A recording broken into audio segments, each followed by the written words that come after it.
मोहतरम दोस्तों, अस्सलाम वालेकुम वरहमतुल्लाहि वबरकातुहू। प्यारे दोस्तों, आज की इस वीडियो में तीन निशानियों का जिक्र करेंगे। कुरान पाक में अल्लाह इरशाद फरमाता है, वो जिसे चाहता है चुन लेता है और जो उसकी तरफ रुजू करता है उसे हिदायत देता है। इस आयत से हमें पता चलता है कि अल्लाह बाज़ लोगों को ख़ास निशानियाँ और रास्ते दिखाता है ताकि वो अपनी तकदीर की सिमत को पहचान सके, ताकि वो अपनी किस्मतों के फैसले कर सके। जब हम किसी शख्स के लिए दुआ करते हैं, तो अगर वो हमारे मुकद्दर में होता है, तो अल्लाह हमें कुछ ख़ास निशानियाँ दिखाता है, ताकि हमारा दिल उस फैसले की तरफ मुतमईन हो जाए। अब सवाल ये है, अगर आपको किसी से मोहब्बत हो गई है, तो कैसे पता चलेगा कि वो आपकी तकदीर में है या नहीं? अल्लाह ताला छोटे-छोटे इशारों से, हमारी दुआओं और इबादतों से, हमारी खामोश आहों का जवाब देता है। जैसा कि अगर बार-बार गैर मुतवक्को के तौर पर आपको किसी शख्स से मुलाकात या बातचीत का मौका मिल रहा हो, तो कुछ लोग उसे कुदरत की तरफ से इशारा समझते हैं और ये इशारा हो सकता है कि अल्लाह ने उस शख्स को आपकी तकदीर में लिखा है। प्यारे दोस्तों, पहली निशानी, दिल का सुकून। जब आप दुआ के बाद खुद को सुकून में महसूस करते हैं, एक सुकून आता है।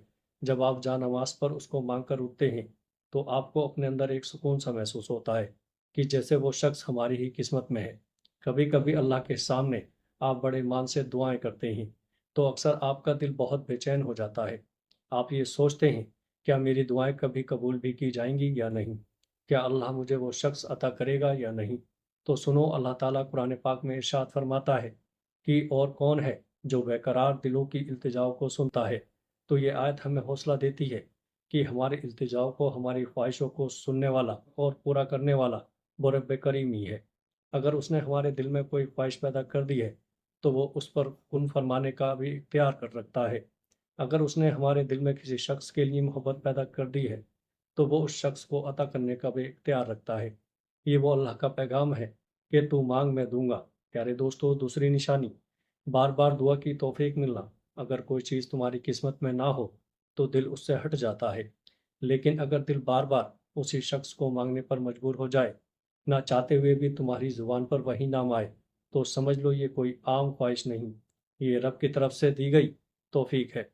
आप बार बार डरते हैं कि क्या पता वो इंसान हमें मिलेगा या नहीं, ये हमारी तकदीर में है या नहीं। देखिए, तकदीर के फैसले तो अल्लाह के हाथ में है, लेकिन आपके हाथ में एक चीज़ तो है ना, और वो है दुआएं।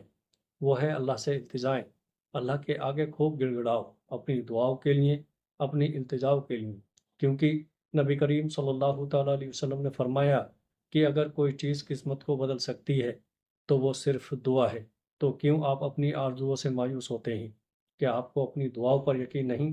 क्या आपको अपनी दुआओं की कबूलियत पर यकीन नहीं? क्या आपको अपने अल्लाह पर यकीन नहीं? ऐसी चीज़, ऐसा शख्स जिसका मिलना आपको नामुमकिन लग रहा है, क्या आप उसे अपनी दुआओं से हासिल नहीं कर सकते? बेशक कर सकते हैं, और याद रखो, वो तो अल्लाह है, किसी भी वक्त मौजज़े कर सकता है। प्यारे दोस्तों, तीसरी निशानी, मुश्किलों के बीच भी उम्मीद की रोशनी। कभी कभी रास्ते मुश्किल होते हैं, लोग मना करते हैं, हालात रुकावट बनते हैं, मगर दिल फिर भी उम्मीद रखता है। ये वही उम्मीद होती है जिसे अल्लाह खुद जिंदा रखता है, ताकि तेरा ये यकीन टूटे नहीं। रुकावटें इसलिए आती हैं क्योंकि अल्लाह उस शख्स को बेहतर बनाकर तेरे नसीब में देना चाहता है। तो क्या तुम अब भी मायूस हो? याद रखो, अल्लाह सब कुछ कर सकता है। कुन फयाकुन कह देने वाला रब तेरे लिए नामुमकिन को मुमकिन कर सकता है।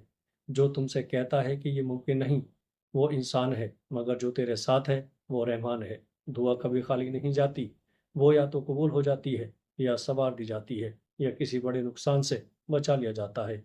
तो बस सजदे में गिरो, रोकर दुआ करो, और देखना एक दिन आप खुद मुस्कुराते हुए बता रहे होंगे कि अल्लाह ने आपकी सारी दुआएं कबूल कर ली। और उस दिन आपको समझ आ जाएगा कि अपने अल्लाह ताला पर पुख्ता यकीन करने का अज़र कैसा होता है। और देखना, आपकी लाइफ में आपके मनपसंद शख्स को आपके निकाह में लिख दिया जाएगा, और वो दिन आपकी खुशी का सबसे बड़ा दिन होगा, इंशाल्लाह। प्यारे दोस्तों, वीडियो अच्छे लगे तो आगे दोस्तों में शेयर ज़रूर करिएगा। अस्सलाम वालेकुम वरहमतुल्लाहि वबरकातुहू।